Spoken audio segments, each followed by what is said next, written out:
kapangyarihan sa lahat. Sa pangalan mo, mahal na Panginoon Jesus. At so ng panalangin ng aming minamahal na Pastor, mahal na Panginoon, maraming salamat o Diyos sa mga banal. Sa magandang panahon, pinagkaloob mo sa amin sa araw nito, Diyos. Na ito po kami, mahal na Panginoon, upang kami mag-aral sa iyong balat salita sa araw nito. Dalangin namin, O Diyos, buksan po lahat ng pakinig at pangunawa ng mga kapatid namin, mahal na Panginoon, sa iyong balat salita sa araw nito. Hallelujah. At yun din, O Diyos, sa iyong paglingkod sinang akin, wala akong magagawa, sa iyo lamang akong maasa, mahal na Panginoon, na magkaroon ng karunungan, magturo, mag-aral na iyong salita, mahal na Panginoon, sa panpong ito. Hallelujah. Sa lahat ng uri ng gawa ng kaaway, sama-sama namin sinasaway sa mga pangyarihan Panginoon Jesus. Hallelujah. Kasaut in Jesus' name. Hallelujah. Purihin ang ating pinakamamahal na Panginoon. At mga kapatid, bago pa ang lahat, nais ko muna ipaabot sa ating dakilang Diyos ang mataas na papuri at pagsamba, pagpapasalamat para sa ating dakilang Diyos na buhay.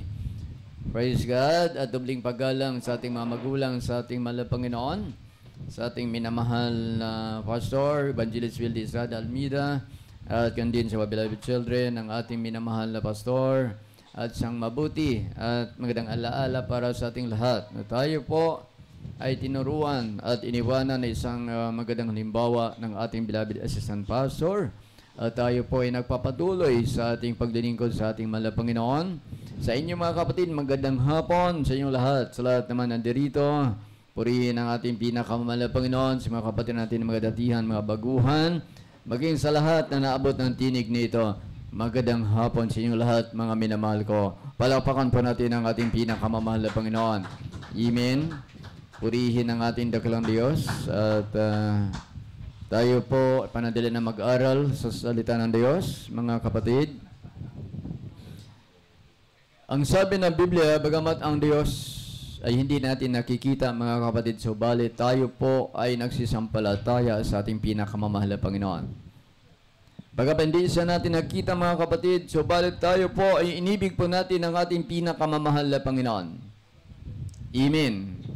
So sabi ng Biblia, mapalad yaong hindi nakakita, subalit nagkaroon ng pananampalataya sa ating dakilang Diyos. Purihin ang ating pinakamamahal na Panginoon. Mahina yung ating dito. Nakasan ng konti. Mahirap ang salita dito. Sabi naman ng Pedro 1:8,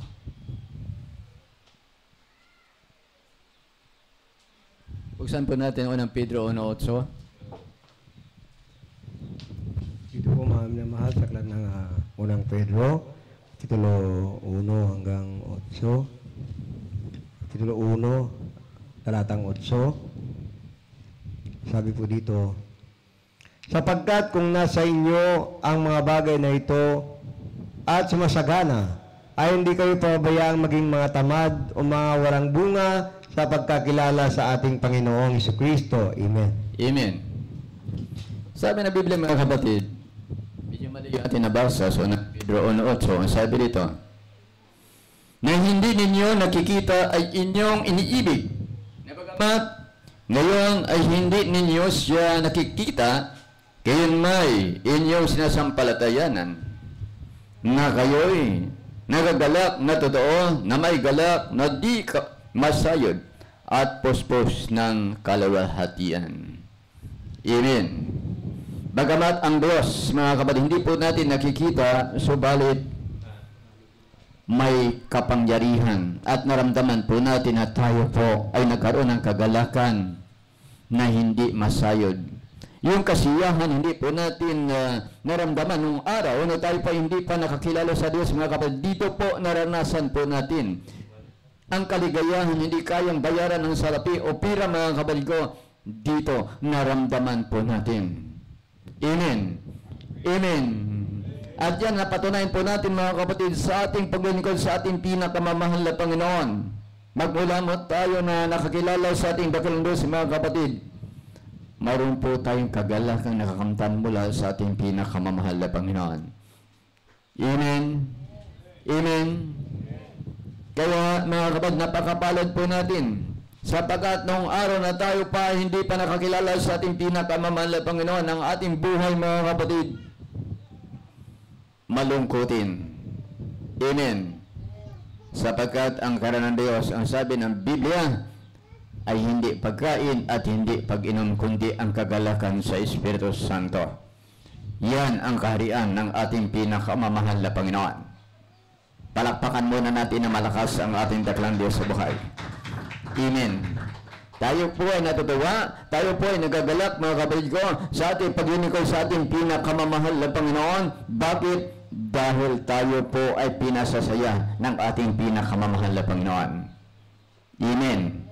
Amen. Na kahit wala po tayong pera, mga kapatid, kahit walang laman ang ating mga bulsa, subalit naramdaman po natin yung tunay na kasiyahan mula sa Diyos. Amen. Tunay na kagaligayahan mula sa ating pinakamamahal na Panginoon ang ating naramdaman sa ating mga sarili. Purihin ang ating Diyos. Talo pa natin yung mga milyonaryo, bagamat sila'y maraming salapi, maraming pera, subalit, mga kapatid, magulo ang kanilang buhay. Samantalang tayo, bagamat tayo po walang pera, mahirap lamang tayo, subalit, masaya naman tayo na naglilingkod sa ating pinakamamahal na Panginoon. Bakit? Sino nagpasaya sa atin? Hindi ang pera, hindi ang material na bagay, kundi ang ating pinakamamahal na Panginoon. Amen? Amen? Ang Diyos ay punong-puno ng kasiyahan at kahabagan sa atin.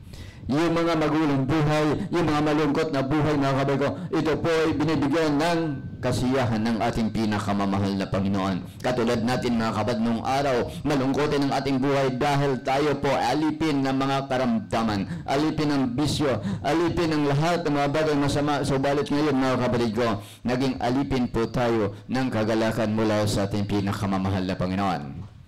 Amen? Palapakan po natin na malakas ang ating pinakamamahal na Panginoon.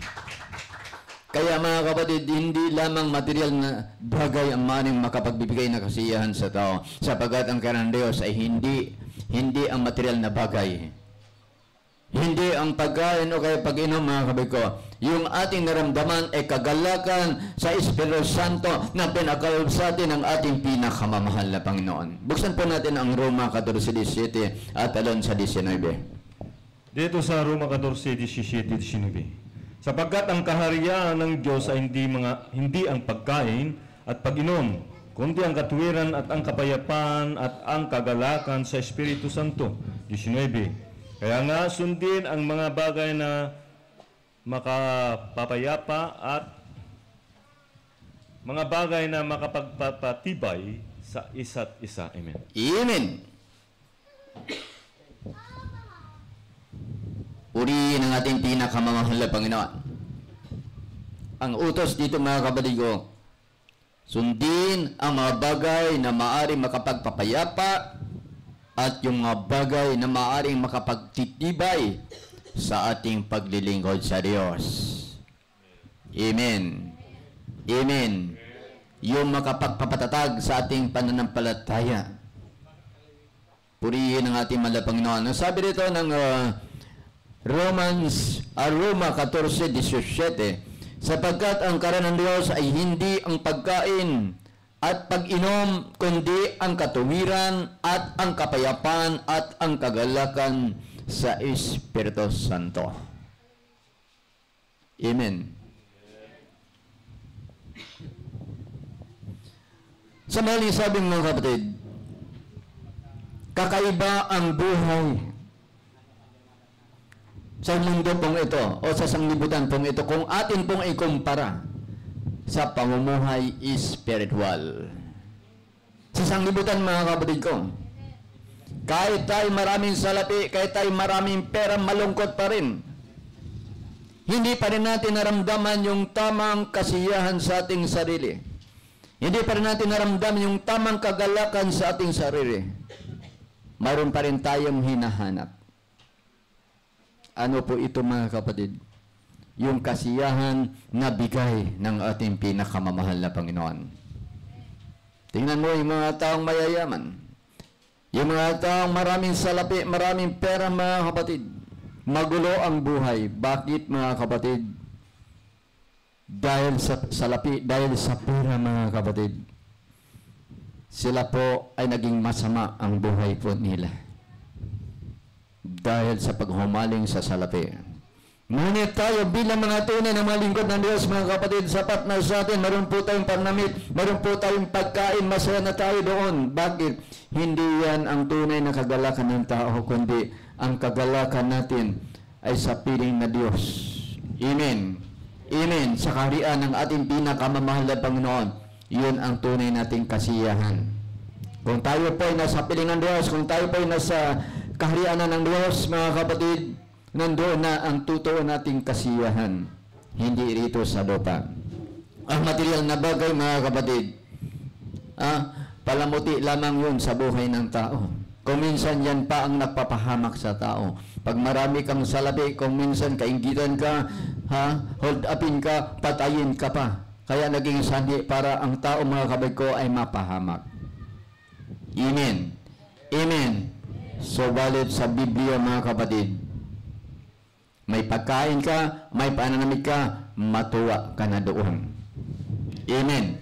Sapat na yun sa atin. Dahil ang material na bagay, mga kapatid ko, lahat ng yan ay may katapusan, may paglalaho. Hindi yan nanatili. Amen. Ang ating madadal lamang, mga kapatid ko, pabutang langit, walang iba, kundi yung ating pananampalataya sa Diyos. Yung ating pag-ibig sa ating pinakamamahal na Panginoon. Yun lamang ang ating madadala pagdating ng takdang panahon. Amen. Palakpakan po natin na malakas ang ating dakilang Diyos sa buhay. Sa 19, kaya sabi nito, sa talatang 19, kaya nga sundin ang mga bagay na makapagpapayapa at ang mga bagay na makapagpapatibay sa isa't isa. Yan ang nais ng ating pinakamamahal na Panginoon. Sundin po natin yung mga bagay na maaari makapagbibigay sa atin ng kapayapaan. At yung mga bagay na maaari makapagpapatibay sa ating paglilingkod sa ating pinakamamahal na Panginoon. Yung makapagpapalakas, yan ang nais ng ating pinakamamahal na Panginoon. Hindi yung maaari makapagpapahina sa bawat isa bilang mananampalataya. Amen. Palampakan po natin na malakas ang ating pinakamamahal na Panginoon. Ano po ba ang tunay na sikreto ng isang tunay na Kristiyano kung bakit siya lalong pinagpapala ng ating pinakamamahal na Panginoon? Paano po natin malalaman ang tunay na kakagalakan at kapayapaan sa buhay? Amen? Sabi ng Hosea, kung ating sundan ang talatang ito sa Hosea 1:8, sundan po natin ang Hosea 1:8. Ito mga minamahal, saklat ng mga Hosea, ang talatay, ang kabanatay 1 at ang talatay 8.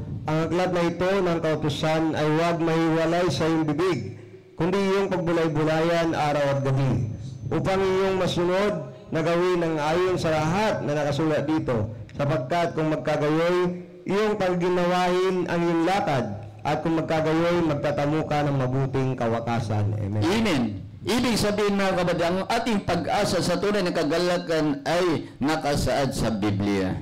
Kung paano po natin sundin ang pinag-uutos ng ating pinakamamahal na Panginoon. Ang Biblia, mga kapatid ko, ito po ikinasahan ng ating pinakamamahal na Panginoon. Ito po ay ipinagkaloob sa atin, mga kapatid, upang atin pong mapag-aralan at masunod po natin kung ano ang ninanais ng ating pinakamamahal na Panginoon sa bawat isa sa atin. Amen. Amen.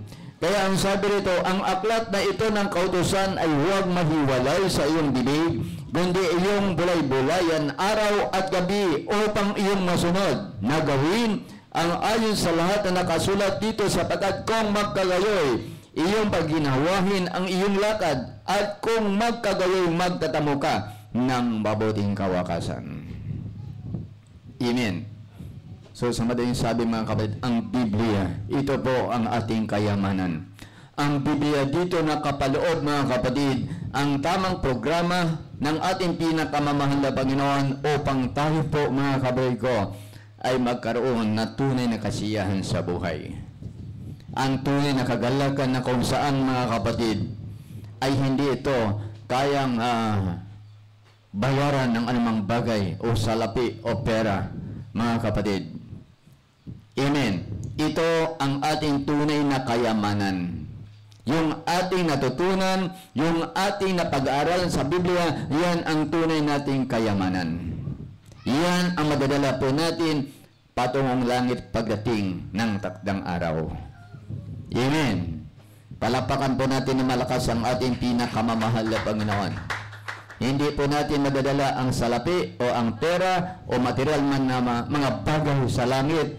Ang lahat ay mawawala po yan. Palapakan natin ang ating pinakamamahal na Panginoon. Kaya ang sabi ito, Isaiah 61:10. Isaiah 64 verse 10. Ang iyong mga bayang banal ay naging ilang. 61:10. Ay, 64 naman ba? Praise the Lord, ito 61:10 ng Isayas. Ako'y magagalak na mainam sa Panginoon. Ang aking kaluluwa ay magagalak sa aking Diyos, sapagkat binihisan niya ako ng mga damit ng kaligtasan. Kanyang tinakpan ako ng balabal ng katuwiran, gaya ng kasing tahang lalaki na nagpaputong ng putong ng bulaklak, at gaya ng kasintang babae na nagagayak ng kanyang mga hiyas. Amen. Amen. Kaya mga kapatid, wala ng ibang pinakamapalad na tao sa mundo pong ito na tayo po ay nakakilala sa ating pinakamamahal na Panginoon Kristo. Tayo po ay binisa ng Diyos yung ating maruming pagkatao. Na dati-rati ang ating buhay, mga kapatid, ay mga masasama. Hindi maganda ang ating ugali noong araw. Subalit ngayon, dahil sa kahabagan ng ating pinakamamahal na Panginoon, tayo po ay napabilang sa banal na ministeryo pong ito at dito nagsimula ang pagbabago ng ating buhay. Amen. Dito tayo binihisan ng ating pinakamamahal na Panginoon na isang totoo at tunay na pagkatao. Bakit? Dalang ating pagkatao noong araw, mga kapatid, mga walang pag-asa, mga marumi, kandidato sa apoy ng impyerno. Subalit, nung tayo po ay tawagin ng Diyos sa banal na ministeryo pong ito, dito nagsimula ang pagbabago ng ating buhay. Dito po tayo binisa ng Diyos ng bagong pagkatao. At ngayon, mga kapatid ko, tayo po ay kandidato na patungong langit. Amen. So walang ibang pinakamapalad na tao, mga kapatid. Talo pa natin yung mga taong milyonaryo. Talo pa natin yung mga taong masalapi, yung mga mayayaman, sapagkat ang kanilang yaman, mga kapatid ko, hindi makapagdadala sa kanila sa kara ng langit. Pero tayo, mga kapatid, ang ating panampalataya dahil sa pagbabago ng ating pagkatao, dahil sa tayo binihisan ng Diyos, mga kapatid ko, ang langit at buhay na walang hanggan naghihintay sa atin. Amen. So hindi pwede, mga kapatid ko, na malungkot po tayo. Bakit? Kasiyahan ang ating pupuntahan. Dito pa lang sa lupa, mga kapatid, kung tayo po susunod, maligayang na tayo. Lalo tigit sa lahat, mga kapatid, sa lugar na ating pupuntahan, sa lugar na ihinanda ng ating pinakamamahal na Panginoon, nandoon ang totoo at tunay na kasiyahan. Amen. Nandoon ang tunay na kagalakan na pangako ng Diyos. Kaya dito, mga kapatid, sa lupa, kung minsan ang buhay natin dito katulad ng panahon. Na kung minsan mapulimlim, minsan maliwalas, kung minsan maaraw, minsan madilim. Ganyan ang buhay po rito.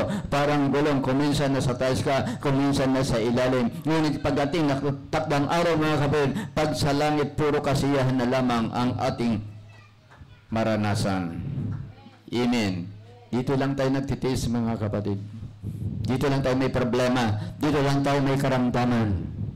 Amen. Dito lang tayo sinusubok. Pagdating ng takdang araw, mga kapatid ko, pag ang lahat ng yan, malampasan po natin, mga kapatid ko, sa kabila noon sa ating patutunguhan ay ang buhay na walang hanggan. Amen. Palapakan po natin na malakas ang ating pinakamamahal na Panginoon.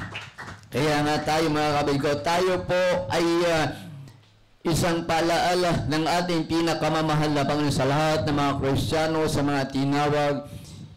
Tayo po'y pinag-iingatan pinag-iingat ng Diyos yung ating mga sarili, matapos nating matanggap ang ating pinakamamahal na Panginoon, matapos ang baguhin ng Diyos at pagpalain, mga kapatid ko, kinakailangan ingatan natin na walang dungis at walang kapintasan hanggang sa pagbabalik ng ating pinakamamahal na Panginoon, ang ating mga sarili.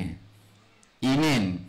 Hanggat maaari, mga kapatid, yan ang nais ng ating pinakamamahal na Panginoon, at tayo po'y manatili sa kalinisan at kagalakan ng kaloob ng Diyos sa bawat isa sa atin. Amen? Amen?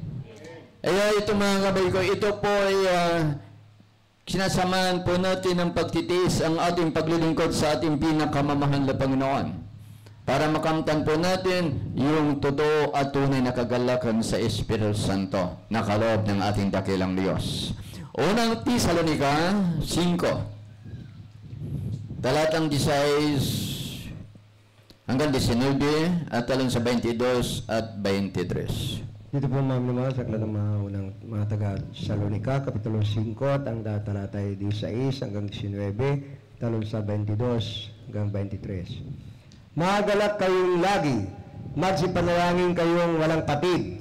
Sa lahat ng mga bagay ay magpasalamat kayo, sapagkat ito ang kalooban ng Diyos kay Kristo tungkol sa inyo. Huwag ninyong patayin ang ningas ng Espiritu.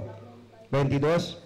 Layuan ninyo ang bawat anyo ng masama. 23. At pakabanalin kayong lubos ng Diyos din ng kapayapaan, at ang inyong espiritu at kaluluwa at katawan ay ingatang buo, na walang kapintasan sa pagparito ng ating Panginoong Jesucristo. Amen. Amen.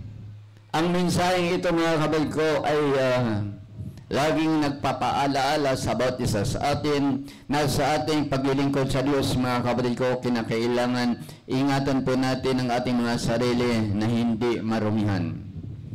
Ingatan po natin ang ating mga sarili hanggang sa pagbabalik ng ating pinakamamahal na Panginoon, hanggang sa pagpaparito ng ating pinakamamahal na Panginoon, manatili po tayong malinis sa harapan ng Diyos. Matapos ang baguhin, matapos ang pagpalain, mga kapatid, matapos po natin makilala ang Diyos at bihisan po tayo ng bagong pagkatao, mga kapatid ko, ang nais ng Diyos ay manatili po tayo doon sa pagpapalang yon na kaloob ng ating dakilang Diyos. Amen. Maging tapat lang tayo, mga kapatid, sa lahat ng bagay, sapagkat ang sabi ng Biblia, ang tapat na tao ay mananagana sa pagpapala. Amen. Napakaraming mga Kristiyano nang dahil silang katapatan sa paglilingkod sa Diyos, nang dahil silang katapatan sa lahat ng bagay, mga kapatid, lalong-lalo silang pinagpapala ng ating pinakamamahal na Panginoon. Amen. Amen. Yung maliit na bagay, mga kapatid, na nagagawa po natin sa iglesia ng ating pinakamamahal na Panginoon, napakalaking bagay ang kaloob sa atin ng Diyos. Napakalaking bagay ang susukli sa atin ng ating pinakamamahal na Panginoon. Ang sabing ng Biblia, sa isang butil, isang saro lamang na tubig, mga kapatid ko, malaking pagpapala ang naghihintay sa langit. Magawa mo lamang yon sa iglesia ng ating pinakamamahal na Panginoon. Kaya kung ating ulitin ang basa, mga kapatid, ang sabi rito sa unang Tesalonica 5:16, sabi rito, mga galak kayong lagi. Ha? Mga galak kayong lagi. Kasi ayaw ng Diyos yung Kristiyanong malungkutin. Ayaw ng Diyos yung Kristiyanong problemado. Ayaw ng Diyos yung isang Kristiyanong lagi nakakulubot ang mukha. Nais ng ating mahal na Panginoon, lagi tayong masaya. Alam po niyo, mga kapatid, kapag ang tao, isang Kristiyano masaya, nakapagpapagaling yan ng karamdaman. Amen? Pero kung malungkutin ka, kahit wala kang sakit, mga kapatid, magkakaroon ka ng karamdaman. Sasakit ang ulo mo, sasakit ang katawan mo, dahil pinoproblema mo yung mga bagay hindi mo dapat problemahin. Ang dapat mong problemahin kung paano ka makasunod sa kalooban ng Diyos. Amen? Iyan ang nais ng ating pinakamamahal na Panginoon. At yung mga problema hindi mo dapat problemahin, ipagkatiwala mo sa ating pinakamamahal na Panginoon. Palampakan natin ang ating dakilang Diyos. Sa 17, magsipanalangin kayong walang patid. Amen? tayo mga Kristiyano, mga kamay ko, ang nais ng ating pinakamamahal na Panginoon upang tayo huwag magapi ng kalaban, huwag tayo madaya ng diablo, kinakailangan tayo manalangin na walang patid. Araw at gabi, kinakailangan tayo po ay makipag-ugnayan sa ating pinakamamahal na Panginoon. Amen. Lagi po tayong magpuri, lagi po tayong manalangin, lagi po tayong magpasalamat sa ating dakilang Diyos. Sa araw-araw ng ating pamumuhay na tayo po ay iningatan ng ating pinakamamahal na Panginoon. Sa araw-araw ng ating pamumuhay, tayo po ay pinapakain ng Diyos, mga kapatid ko. Kinakailangan, mga kapatid ko, magpasalamat sa Diyos. Amen. Amen. Sa 18, sa lahat ng mga bagay ay magpasalamat kayo sapagkat ito ang kalooban ng Diyos kay Kristo tungkol sa inyo. Amen. Sa lahat ng mga bagay daw, dapat magpasalamat tayo, katulad ni Job. Si Job. Maging mabuti masama, nagpapasalamat si Job. Sa kabilang lahat, siya po ay mayroon pong karamdaman. Tinubuhan siya ng bukol mula paa hanggang talampakan. Amen. Inuusig na siya ng kanyang laban sa yung kanyang asawa. Amen. Dahil hindi siya gumagaling. Kahit anong gawin po niya. Hindi siya gumagaling. Well, sabi ng kanyang asawa, itakwil mo na ang Diyos mo, para mamatay ka na. Dahil, kaya nasabi ng kanyang asawa yon kasi parang ayaw makita ng kanyang asawa na siya ay maghirap na maghirap. Amen. Nakikita niya ang kalagayan ni Job, na siya ay nasa kahirapan. So, balit, anong sinabi ni Job sa kanyang asawa? Sabi niya, hangal na babae, magpasalamat ka lang ba sa mabuti, sa masama? Hindi. Amen. Pero dito sabi ng Biblia, sa lahat ng bagay magpasalamat ka. Magpasalamat ka pag kinusupo ka ng ating mahal na Panginoon. Kapag inuusi ka, magpasalamat ka. Kapag pinagpala ka, magpasalamat ka. Pag naranasan mo ang problema, magpasalamat ka sa ating mahal na Panginoon. Dahil lahat ng bagay na yan, hindi yan mangyari kapag hindi pinantulot ng ating dakilang Diyos. Amen. Kaya nga doon makita ng ating mahal na Panginoon kung tayo po ay sinserong maglingkod sa Diyos. Kasi pag hindi tayo sincero, mga kabay ko, kabila ng lahat na tayo may sakit, may problema, hindi nalulutas, mawawala po tayo sa gawain ng Diyos. Amen. So, ang layunin doon sa atin, mga kapatid, hindi lamang kagalingan ng karamdaman. Amen.